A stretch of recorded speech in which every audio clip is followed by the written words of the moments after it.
बिस्मिल्लाहिर्रहमानिर्रहीम। This is Murtaza Kaid and welcome to the video lecture of consolidation. आज की इस वीडियो से हम अपना one of the important topic that is consolidation का एरिया स्टार्ट करने लगे हैं। और बेसिकली इस कंसोलिडेशन के एरिया में आपके मल्टीपल स्टैंडर्ड्स और मल्टीपल आईएएस और आईएफआरएस है जो कि कवर हो रहे होते हैं। एक हम कंसोलिडेशन के एरिया में कवर करते हैं IFRS 3 that is business combination. एक हम कंसोलिडेशन के एरिया में कवर करते हैं IFRS 10 that is consolidated financial statement. एक हम IAS 27 कवर करते हैं that is separate financial statements. और एक हम IAS 28 कवर करते हैं that is investment in associate and joint ventures. तो ये तीन चार मुख्तलिफ स्टैंडर्ड्स को मिला जुलाकर कंसोलिडेशन का एक इंपॉर्टेंट टॉपिक है जो कि आपके एग्जाम में कंपल्सरीली टेस्ट किया जा रहा होता है between the range of 20 to 25 marks और एट टाइम्स 30 मार्क्स तक के एरिया का हिस्सा आपका इस कंसोलिडेशन के टॉपिक से पूछा जाता है। तो आज के इस लेक्चर में हम एक ब्रीफ ओवरव्यू करेंगे इस टॉपिक का कि कंसोलिडेशन के टॉपिक में क्या चीजें हैं, क्या कंसोलिडेशन की बेसिक्स हैं, ग्रुप का कॉन्सेप्ट क्या है, कंट्रोल क्या है, कंसोलिडेटेड फाइनेंशियल स्टेटमेंट्स क्या होते हैं और किसके ऊपर ये रिक्वायरमेंट वगैरह अप्लाई होती है। इस चीजों के वाले से हम बिल्कुल बेसिक डिस्कशन कर रहे होंगे। अब डिस्कशन को स्टार्ट करने से पहले सबसे पहले हमें कॉन्सेप्ट समझना है दैट इज कॉल्ड ग्रुप। कि ग्रुप क्या चीज होती है। ग्रुप की एक सिंपल सी आसान सी डेफिनेशन है that is parent and it's subsidiaries. Parent and it's subsidiaries, एक पेरेंट और उसकी अम्ब्रेला में उसके अंडर में जितनी सारी सब्सिडरीज आती हैं ये पेरेंट और सब्सिडरीज मिला जुलाकर एक ग्रुप फॉर्म कर रही होती है। अगर हम पेरेंट की डेफिनेशन देखें तो पेरेंट की डेफिनेशन है an entity that control one और मोर एंटिटी। अगर एक कंपनी किसी और कंपनी को या किसी और मल्टीपल कंपनीज को कंट्रोल करे तो ये जो कंट्रोलिंग कंपनी है इसे हम पेरेंट कंपनी कहेंगे। इसी तरह से सब्सिडरी की डेफिनेशन देखें तो subsidiary is an entity that is controlled by another entity that is parent company. और अगर एक कंपनी जिसे कोई और कंपनी पेरेंट कंपनी कंट्रोल करती है तो ये जो कंट्रोल्ड कंपनी है इसे हम सब्सिडरी कंपनी कह रहे होंगे। और पेरेंट और सब्सिडीज को मिला जुलाकर हमारे पास एक ग्रुप फॉर्म हो रहा होगा। अब अगर हम ग्रुप की डेफिनेशन देखें या पेरेंट और सब्सिडी की डेफिनेशन देखें तो फोकस किया गया कंट्रोल के लफ्ज पे कि जब एक कंपनी किसी और कंपनी को कंट्रोल करेगी तो इसका मतलब है कि इन दोनों के दरमियान एक पेरेंट और सब्सिडी का रिलेशनशिप एस्टैब्लिश हो रहा होगा। तो सवाल ये है कि आखिर कंट्रोल का क्या मतलब है, कंट्रोल की क्या मीनिंग्स है। तो कंट्रोल की टर्म में बेसिकली दो चीजें कवर्ड है। Investor is exposed to or is right to variable return from the investee and investor has ability to affect those return. यानी कि कहने का मतलब यह है कि अगर एक कंपनी किसी और कंपनी के वेरिएबल रिटर्न्स यानी कि प्रॉफिट या फिर लॉसेस की तरफ अगर उनका राइट है या उनका एक्सपोजर है, साथ साथ एक कंपनी दूसरी कंपनी के प्रॉफिट्स यानी कि वेरिएबल रिटर्न्स को अफेक्ट कर सकती है बाय इट्स डिसीजन मेकिंग, तो हम कहेंगे कि कंट्रोल का क्राइटेरिया मीट हो रहा है। ग्रुप के केस में या पेरेंट और सब्सिडरी के रिलेशनशिप में होगा क्या कि पेरेंट के पास सब्सिडरी के कंट्रोलिंग शेयर्स होंगे यानी कि पेरेंट सब्सिडरी को कंट्रोल कर सकती है। इस कंट्रोल की बेसिस पे वो सब्सिडरी के डिसीजन मेकिंग को अकॉर्डिंगली डिसाइड कर सकती है और फिर सब्सिडरी की परफॉर्मेंस के हिसाब से उसका जो भी प्रॉफिट या लॉस आएगा पेरेंट के पास ये प्रॉफिट या लॉस का हिस्सा अकॉर्डिंगली अलोकेट हो रहा होगा। तो कंट्रोल के लिए एक इन्वेस्टर यानी कि पेरेंट कंपनी किसी इन्वेस्टिंग कंपनी के variable returns, it can be profit it can be losses की तरफ उनका राइट हो, उनका एक्सपोजर हो, साथ साथ ये कैपेसिटी हो कि हम उन प्रॉफिट्स या लॉसेस के नंबर्स को अफेक्ट कर सके बाय वर डिसीजन मेकिंग, तो ये हमारा कंट्रोल का क्राइटेरिया मीट होता है। जैसे कि हमने बात की कि प्रैक्टिकली कंपनीज के दरमियान कंट्रोल उस वक्त एक्वायर या कंट्रोल उस वक्त एस्टैब्लिश हो रहा होता है जब एक कंपनी किसी और कंपनी के कंट्रोलिंग शेयर्स एक्वायर कर ले। अब सवाल ये है कि कंट्रोलिंग शेयर्स क्या होता है। सर कंट्रोलिंग शेयर्स का मतलब है कि मुझे कम से कम इतने शेयर्स एक्वायर करने, इतने वोटिंग राइट एक्वायर करना है कि मैं किसी इन्वेस्टिंग कंपनी की डिसीजन मेकिंग को अपने हिसाब से कर सकूं। और इसके लिए मेजोरिटी का रूल अप्लाई होता है यानी कि मोर देन 50%। अगर एक कंपनी के मोर देन 50% वोटिंग राइट, अगर एक कंपनी के मोर देन 50% शेयर्स कोई और कंपनी एक्वायर कर ले तो इन्वेस्टर पेरेंट कंपनी बन जाता है, इन्वेस्टी सब्सिडरी कंपनी बन जाती है। और चूंकि इन्वेस्टर पेरेंट कंपनी के पास इन्वेस्टी सब्सिडरी कंपनी के मोर देन 50% शेयर्स है यानी कि मोर देन 50% वोटिंग राइट है, तो वो सब्सिडरी के डिसीजंस को कंट्रोल कर सकता है, वो सब्सिडरी को कंट्रोल करने की पोजीशन में आ जाता है। यहाँ पे हमने कंट्रोलिंग शेयर्स के लिए मोर देन 50% का लफ्ज इस्तेमाल किया है, 100% का लफ्ज इस्तेमाल नहीं किया। यानी कि अगर एक इन्वेस्टर के पास एक इन्वेस्टिंग कंपनी के 100% से कम लेकिन 50% से ज्यादा शेयर्स है तो still investor company investing company को कंट्रोल कर सकती है और हम कहेंगे कि यहाँ पे कंट्रोल 100% एस्टैब्लिश हो रहा है। मैं कुछ एग्जांपल्स आपके साथ डिस्कस करता हूं। फॉर एग्जांपल कि एक कंपनी है, कंपनी ए कंपनी बी के पास, कंपनी ए के पास कंपनी बी के 100% शेयर्स है। इस एग्जांपल में तो कंपनी ए 100% शेयर्स ओन करती है कंपनी बी को और इस एग्जांपल में कंपनी ए 100% कंट्रोल करती है कंपनी बी को। लेकिन अगर हम एक और एग्जांपल देखें जिसमें कंपनी ए के पास कंपनी बी के 80% शेयर्स हैं। अब इवन दो कि यहाँ पे कंपनी ए के पास कंपनी बी के शेयर होल्डिंग 80% है, 100% नहीं है, लेकिन स्टिल ये शेयर होल्डिंग मोर देन 50% है, यानी कंपनी बी के सारे डिसीजंस कंपनी ए ले सकता है, यानी कंपनी ए के पास कंपनी बी के कंट्रोलिंग शेयर्स है। तो इवन दो की शेयर होल्डिंग 80% है, लेकिन कंट्रोल हमारा अभी भी 100% कंसिडर किया जाएगा।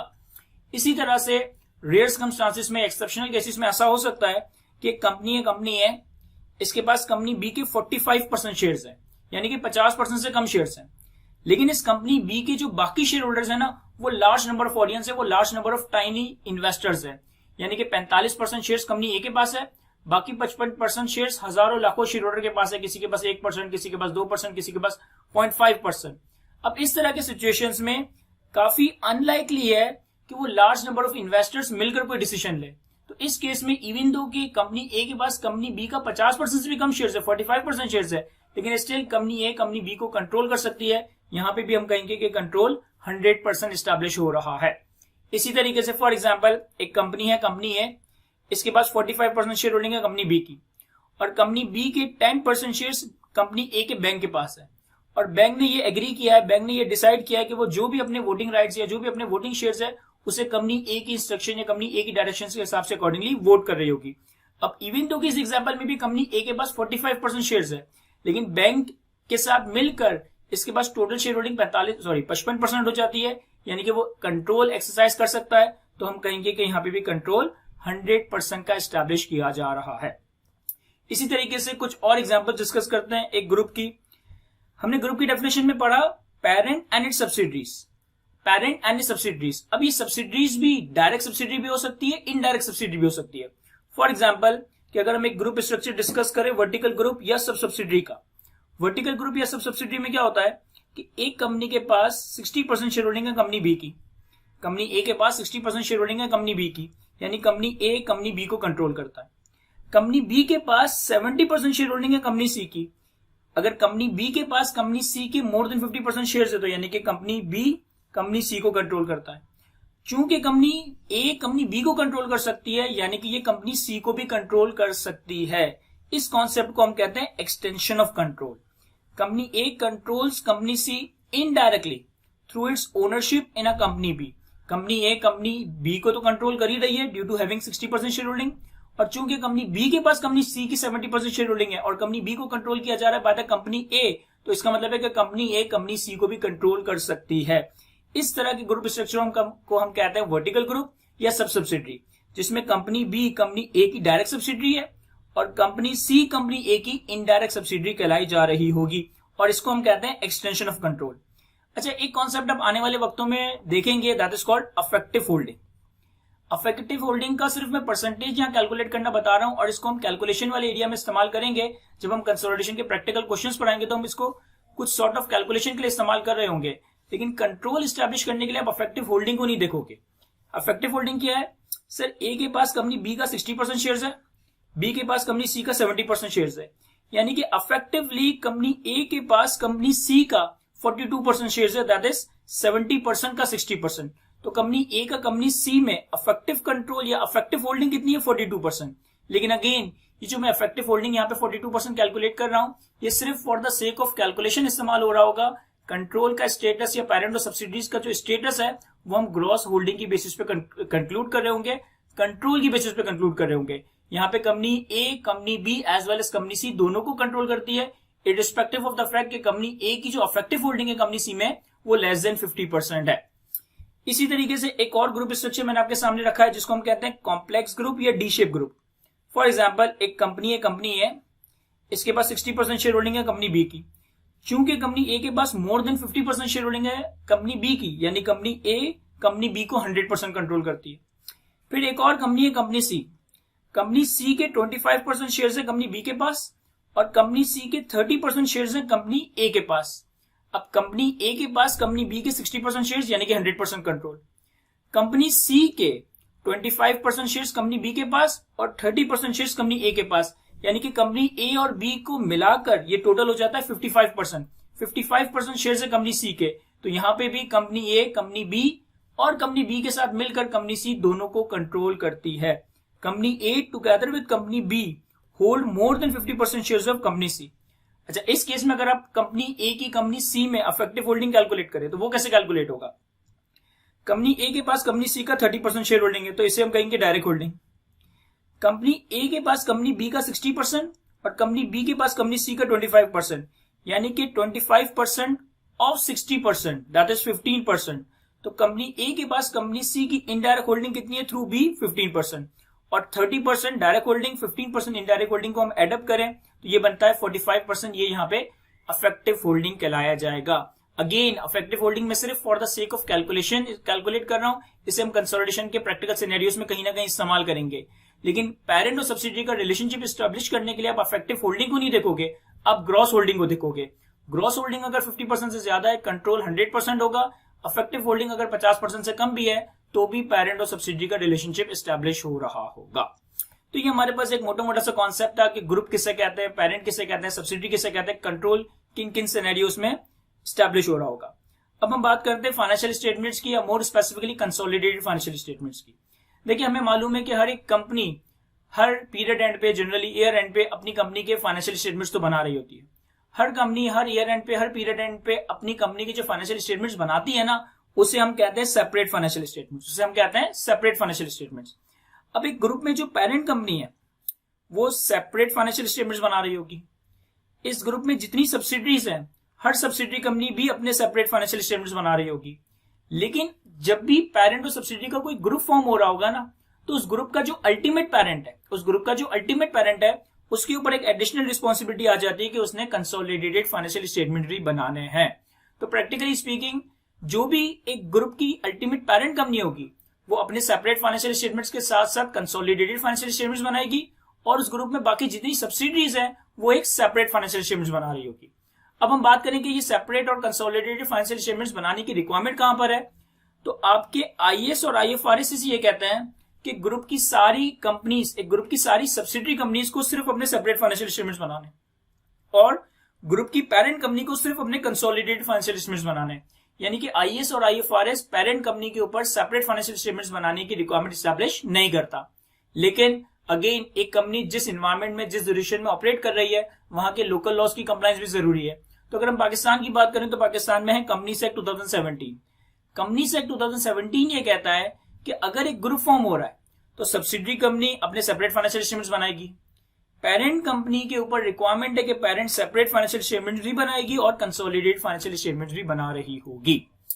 ऑब्वियसली आने वाले लेक्चर्स में हम समझेंगे, हम सीखेंगे, हम प्रैक्टिकल सिनेरियोज देखेंगे कि कंसोलिडेटेड फाइनेंशियल स्टेटमेंट्स किस तरह से बनाए जा रहे होते हैं। यहां सिर्फ हम एक ब्रीफ डिस्कशन कर लेते हैं कि कंसोलिडेटेड फाइनेंशियल स्टेटमेंट्स होता क्या है। तो पहले मैं डेफिनेशन रीड करता हूं कंसोलिडेटेड फाइनेंशियल स्टेटमेंट्स की।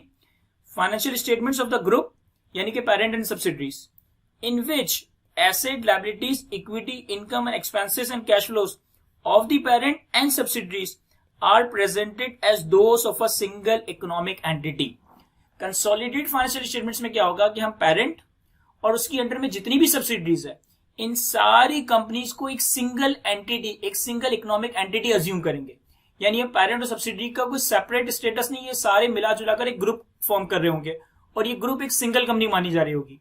और फिर हम इस ग्रुप के फाइनेंशियल स्टेटमेंट्स बनाएंगे, यानी कि हम पेरेंट और सब्सिडरीज के 100% एसेट्स लेंगे, 100% लायबिलिटीज लेंगे, 100% एक्सपेंसेस लेंगे, 100% इनकम लेंगे, 100% कैश फ्लोज ले रहे होंगे, और हम इस ग्रुप लेवल पे एक सिंगल इकोनॉमिक एंटिटी लेवल पे कंसोलिडेटेड फाइनेंशियल स्टेटमेंट्स बना रहे होंगे। हो सकता है कि आपके जहन में एक सवाल क्रिएट हो रहा हो कि सर अगर एक पेरेंट कंपनी के पास सब्सिडरी की 80% शेयर होल्डिंग है, या एक पेरेंट कंपनी के पास सब्सिडरी की लेस देन 100% शेयर होल्डिंग है, तो क्या मुझे इस केस में भी सब्सिडरी के 100% एसेट, 100% लायबिलिटीज को कंसोलिडेटेड फाइनेंशियल स्टेटमेंट्स में प्रेजेंट करना है? और अगर इसका जवाब यस है तो ऐसा क्यों? देखें, अगर एक पेरेंट कंपनी के पास सब्सिडरी के 50% से ज्यादा शेयर्स हैं, इवन दो कि वो शेयर्स 100% से कम है, लेकिन आप सब्सिडरी के 100% एसेट, 100% लायबिलिटी, 100% इनकम, 100% एक्सपेंसेस, सारी चीजें 100% कंसोलिडेट करोगे अपने कंसोलिडेटेड फाइनेंशियल स्टेटमेंट्स में। इसका लॉजिकल रीजन ये है कि हम बचपन से एसेट की डेफिनेशन क्या पढ़ते हैं? Asset is a resource that is controlled by the entity. Asset is the resource that is controlled by the entity. तो अगर एक पेरेंट के पास सब्सिडरी के 70% शेयर्स है, इवन दो कि 100% शेयर्स नहीं है, लेकिन 70% शेयर्स होने की वजह से मोर देन 50% वोटिंग राइट मेरे पास है, मोर देन 50% वोटिंग राइट मेरे पास है, यानी कि कंट्रोल 100% मेरे पास है। चूंकि मेरे पास सब्सिडरी कंपनी का 100% कंट्रोल है, यानी कि अब ये सब्सिडरी मेरा असासा है, मेरा एसेट है, और अब मैं सब्सिडरी को 100% कंसोलिडेट करूंगा, यानी कि सब्सिडरी के 100% एसेट, 100% लायबिलिटी, 100% इनकम, 100% एक्सपेंसेस, सारी चीजों को हम ग्रुप अकाउंट्स में कंसोलिडेटेड फाइनेंशियल स्टेटमेंट्स में 100% कंसोलिडेट कर रहे होंगे। तो आज की वीडियो में हमने कंसोलिडेशन के हवाले से एक ब्रीफ ओवरव्यू डिस्कस किया कि ग्रुप का कॉन्सेप्ट क्या होता है, कंसोलिडेशन के प्रोसेस में क्या हो रहा होगा, पेरेंट कंपनी सब्सिडरी कंपनी की क्या डेफिनेशन है, कंट्रोल का क्राइटेरिया किस वक्त एस्टेब्लिश हो रहा होगा। इंशाल्लाह आने वाले वक्तों में हम कंसोलिडेशन के फर्दर कॉन्सेप्ट्स को डिटेल में देखेंगे और फिर प्रैक्टिस क्वेश्चंस वगैरह की तरफ आ रहे होंगे। आज के लेक्चर्स को यहीं तक रखते हैं। Thank you, Allah Hafiz.